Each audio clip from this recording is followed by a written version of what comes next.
Oi, turma, tudo bem? Gente, mais uma semana de aula, né? Vamos avançar um pouquinho no conteúdo. Na aula passada, nós falamos sobre o que é a biodiversidade, o que é riqueza, né? E um pouquinho de pequenos ecossistemas, como foi o caso daquela bromélia, vocês se lembram? Bem, hoje nós vamos falar sobre a perda da biodiversidade e a ação humana. É um tema difícil, né? Pesado de abordar, porque a gente já sabe desde muito cedo que sempre, com raras exceções, sempre onde existe uma ação humana, eu vou ter uma perda de biodiversidade. Onde o homem pisa, alguma destruição, algum prejuízo para a natureza, ele vai deixar. E é aí que entra o tal do desenvolvimento sustentável, que é tentar explorar essa natureza de modo a causar o menor prejuízo a ela. Lembram desse conceito? Tá? Bom, voltando aqui, vamos nos concentrar na perda, tá? Perder biodiversidade é um assunto que dá nos jornais, na internet, nas redes sociais, todos os dias praticamente. Não tem uma semana que eu não perceba alguma notícia que fale sobre perda de biodiversidade aqui no Brasil, principalmente a respeito da floresta amazônica. Lá, a perda de biodiversidade está em taxas alarmantes, né, devido ao desmatamento e queimadas. Bom, vamos falar então sobre os motivos que ameaçam a biodiversidade, né? Quais as causas dessa perda de biodiversidade? O que o homem faz? Qual a ação humana? Quais os motivos, quais os aspectos, quais as ações mesmo que o homem faz e que ameaçam, prejudicam, acabam com a biodiversidade. Para contextualizar, o ano passado, em 2019, a ONU, que é a Organização das Nações Unidas, que é um órgão mundial de controle do meio ambiente, né?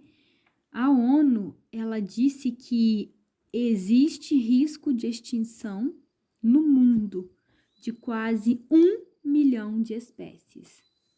Vocês conseguem dimensionar isso?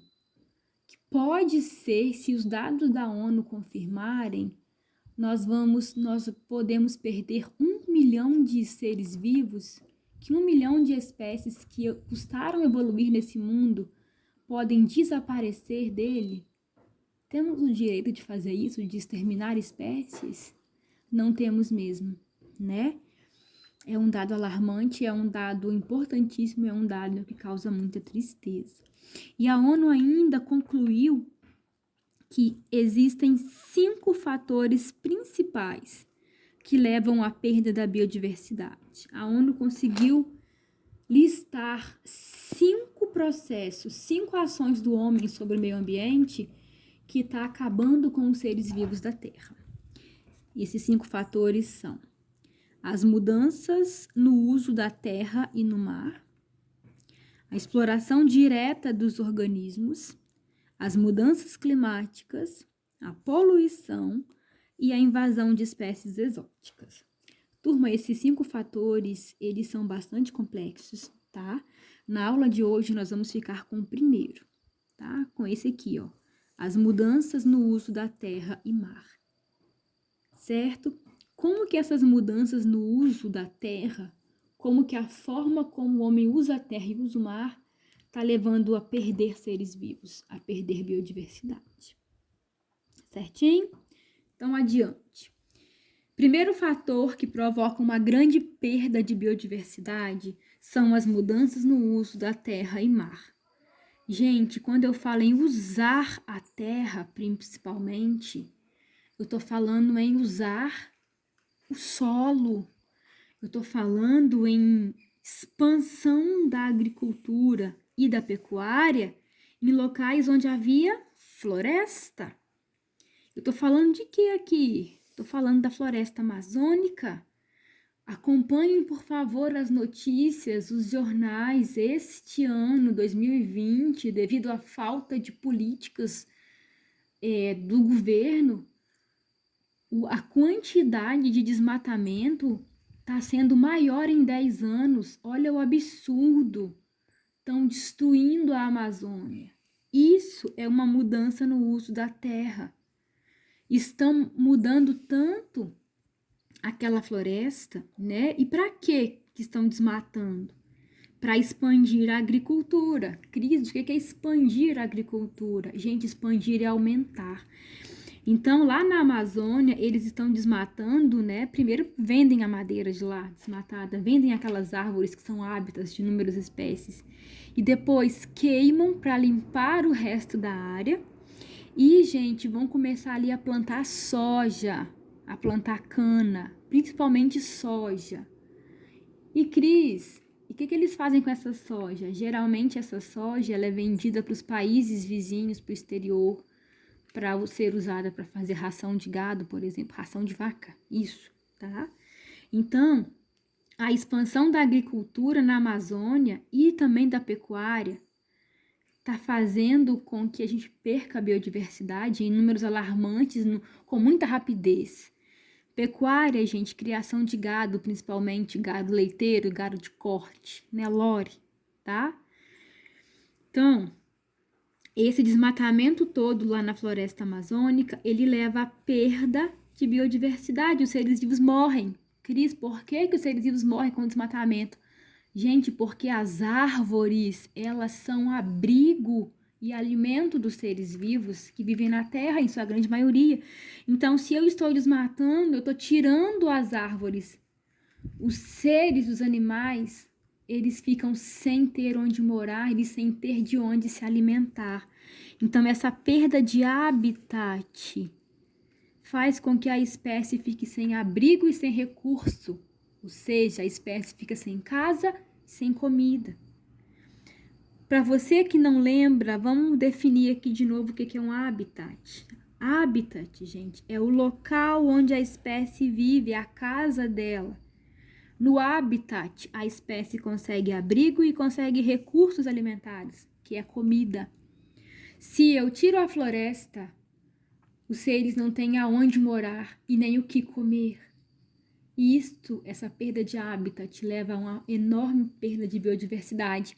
Em se tratando de floresta amazônica, que foi o meu exemplo aqui, nós estamos perdendo espécies que nem mesmo nós conhecemos, porque há muitas espécies a se descobrir naquela imensa floresta tropical.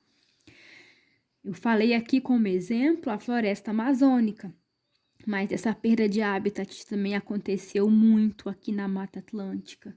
Aconteceu e acontece no Cerrado, na Caatinga, na Mata das Araucárias, na zona de Cocais e assim por diante, tá? Bom, dentro desse primeiro fator que gera perda de biodiversidade, nós vamos tratar de um assunto que é muito importante, muito fácil de entender, que é a fragmentação de habitats. A habitat é o local onde a espécie vive. O que é fragmentação? Fragmentar é o quê? Isso, é quebrar, é partir, é dividir esse habitat, tá? Então, a fragmentação de habitat nada mais é do que a diminuição da área utilizada pelos seres vivos. O lugar onde ele vive, onde ele se abriga, ele fica menor. Isso é a fragmentação de habitat. Se o lugar onde ele se abriga fica menor, a sobrevivência dessa espécie diminui.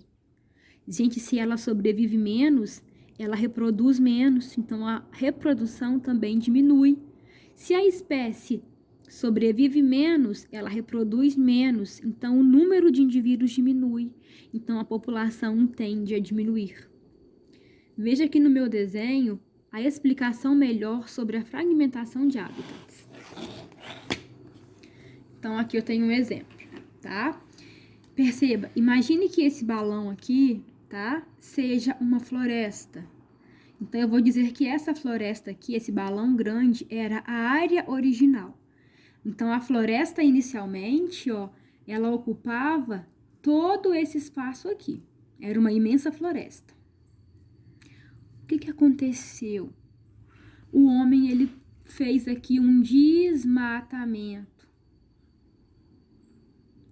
Ou ele abriu uma estrada ou ele vai fazer aqui um condomínio, por exemplo. E aí ele teve que desmatar, que derrubar essa floresta. Gente, aquela floresta que inicialmente tinha uma área original grande, agora vai passar a ser pedaços, fragmentos, ó. Então, essa área original, que era enorme, ela virou 2 áreas pequenas. E esse espaço aqui, ó, onde eu estou demonstrando, ó, não tem mais floresta. Então, essa área 1, ela é um fragmento, uma parte do que era a floresta original. E a área 2 era outra parte, o outro fragmento. Então, eu tenho, na verdade, áreas menores. Gente, área pequena não sustenta a biodiversidade. Área pequena não tem alimento, território, abrigo para as espécies. Então, a fragmentação de habitats, ela vai gerando uma diminuição progressiva das espécies ao longo do tempo. Turma, vocês vão entender muito bem a fragmentação de habitats quando você sobe numa montanha alta e olha o horizonte. Você vê que o terreno, a terra, ela está toda recortada, fragmentada. E aí eu tenho áreas de floresta muito pequenas e grandes áreas desmatadas. Aquelas pequenas áreas onde ainda tem árvores são as fragmentações de habitats. Fragmentação de habitat não fornece condições para as espécies sobreviverem por longo tempo. Principalmente, turma, as espécies que nós chamamos de topo de cadeia, que são os grandes predadores. Onça pintada. Quem mais? O lobo-guará. E assim por diante. Certo? Bom, um outro problema que é gerado através da fragmentação de habitats é um fenômeno chamado efeito de borda. Efeito de borda. Já ouviram falar em efeito de borda?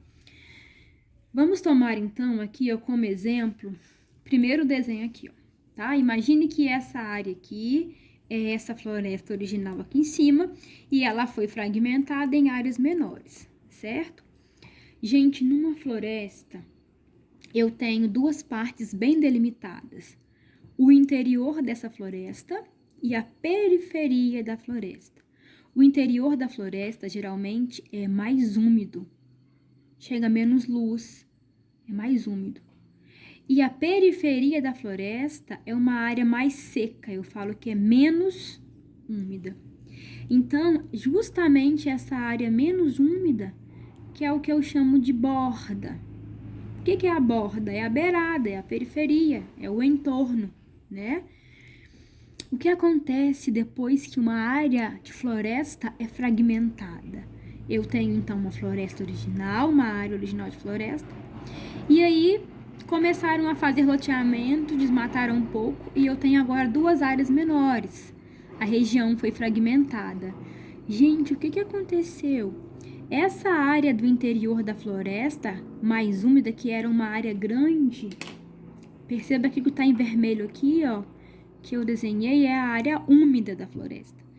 Veja que era uma área muito grande. Como a área foi fragmentada, a área úmida ficou pequena. Olha, só isso aqui, só isso aqui. Turma, as espécies que viviam aqui na área mais úmida, elas agora têm uma área úmida pequena. Elas vão começar a morrer. Eu vou perder biodiversidade. E a periferia, a área de borda, o entorno, a região mais seca, menos úmida, olha aqui, ela ficou maior. Então, aqui agora, tudo isso aqui, ó, que eu estou colocando de rosa é a borda desse fragmento. E aqui embaixo, a borda desse outro fragmento. A borda ficou muito maior. As espécies das áreas úmidas, elas vão morrer.